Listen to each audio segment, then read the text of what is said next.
Good morning. Hello, everyone. My name is Yuko Tomizuka. I'm a global real estate investment advisor. I have 30 years of experience and analyze more than 20,000 properties. Today, I'd like to speak something about how to reduce the legal costs when it comes to real estate deal in Japan. Tips to minimize lawyer fee in Japan real estate investment deal. One of the difficulties for non-Japanese investors who are about to tap Japanese real estate market is appointing the right and capable lawyer. Actually, from my point of view, capable and instruction lawyers in Japan is a threshold to separate winner from losers in terms of investment project. Furthermore, legal fee occupies a large amount of the deal cost, and inappropriate lawyer causes you to pay for the huge amount of waste. And therefore, in this article, I would like to introduce 6 solutions to reduce the legal cost while maintaining the proficiency of legal part. The 6 solutions are as follows. Number 1, Gyosei-shoshi Lawyer. Number 2, Global Consultant. Number 3, Overseas Resources. Number 4, Japanese lawyers via Zoom or Chromn translation. Number 6, retired compliance officers or the female compliance officers. Let me explain one by one. Number 1, Gyosei-shoshi lawyers. Who are Gyosei-shoshi lawyers?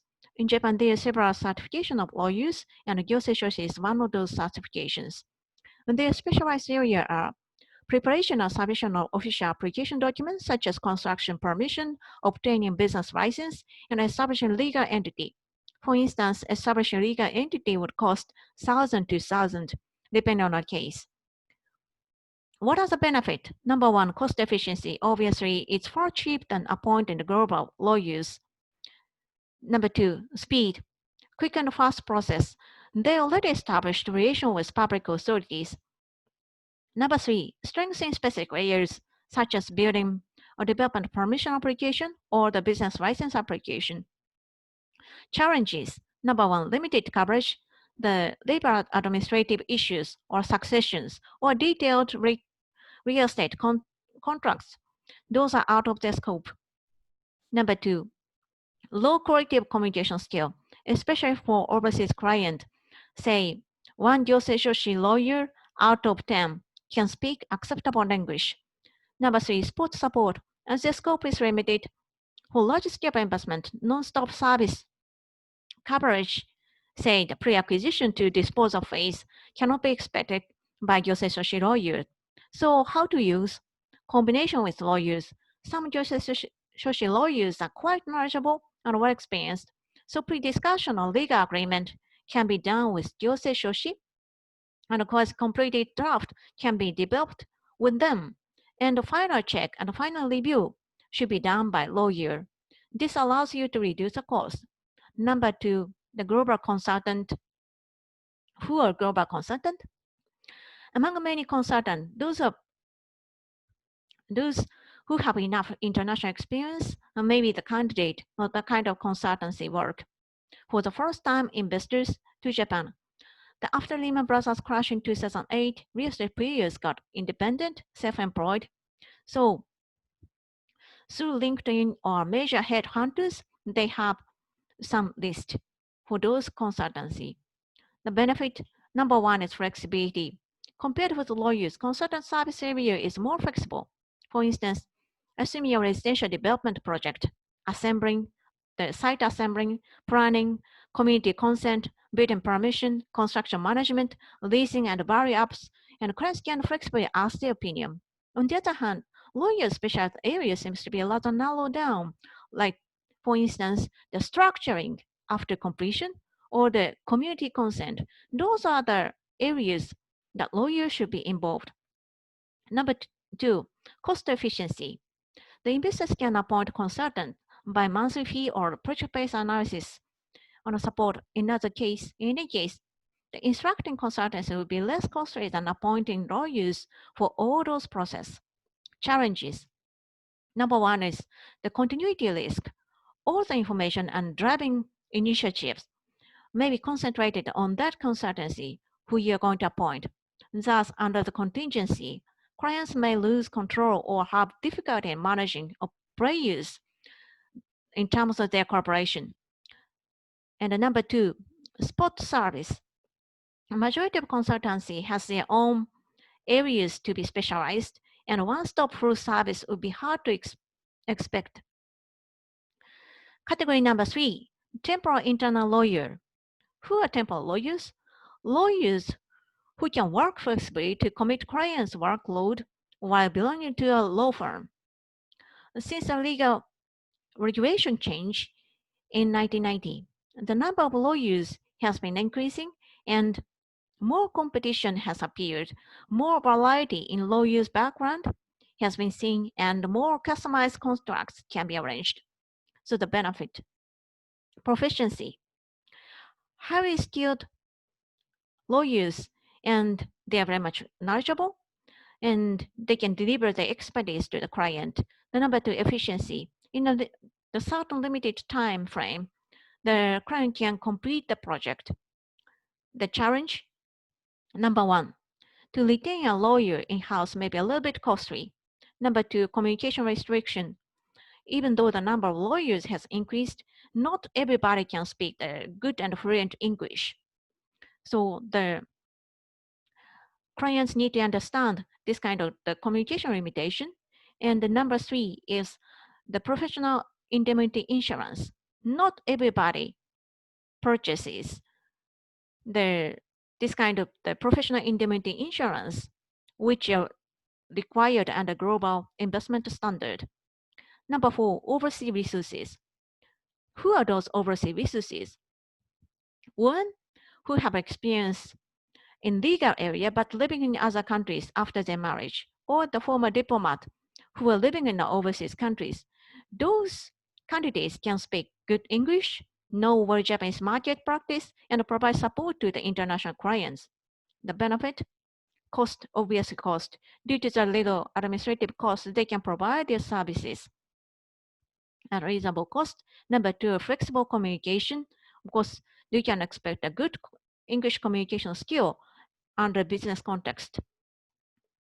The limitation. Number one, the limited on-site support. Obviously, they are out of Japan, so you can expect the on-site support, the support limitation. The outdated market practice. The longer they live in other countries, the less they get familiar with Japanese market practice. Number three, less possibility of long-term support, long-term commitment for the large side of project requiring long-term. Providing remote service looks difficult, although the new normal changes our working environment. Option number five, Japanese lawyers via Zoom or Chrome translation. This looks similar to number three. And with Zoom interaction and Google Translation provided by Google Chrome, more and more lawyers can provide their services.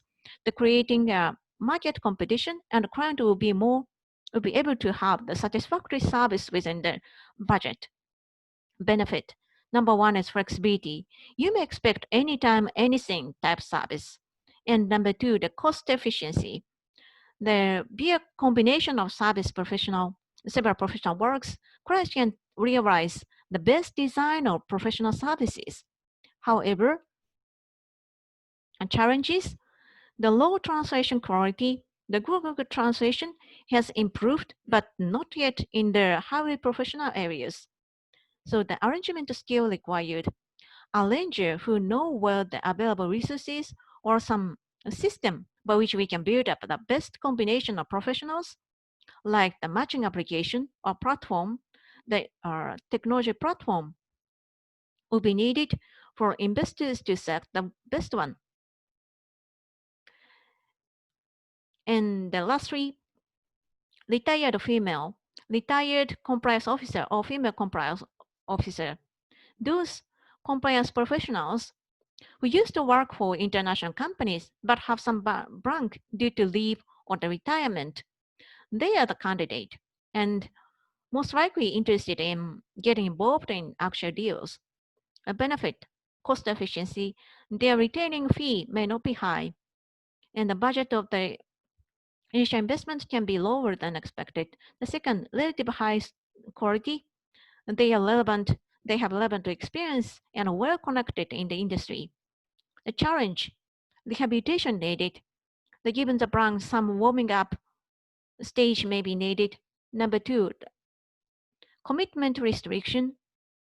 Due to some health issue or work-life balance, their full-time commitment towards legal assessment may not be expected. Number three, the communication restriction. The compliance or legal department is considered as middle office or back office. So their communication skills in English sometimes are not so excellent. So to sum up, if you want to reduce the legal skill, I would suggest number one, the Gyosei-shoshi Lawyer. Number two, the global consultant. Number three, overseas resources. Number four, Japanese lawyers via Zoom or Chromn translation. And number five, retired compliance officer or female compliance officer, or the combination of some of them. By doing this, you'll be able to reduce your legal costs when it comes to real estate deal in Japan. I hope it's helpful.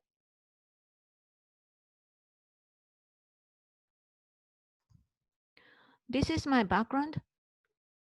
I used to work for Japanese real estate appraisal and consulting firm for 12 years, then studied abroad, came back here in Japan, and joined several financial institutions and got involved in several CMBS deals and transactions.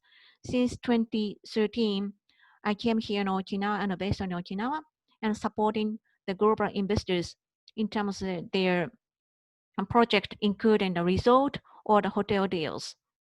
Should you have any queries or doubts, please do not hesitate to contact me.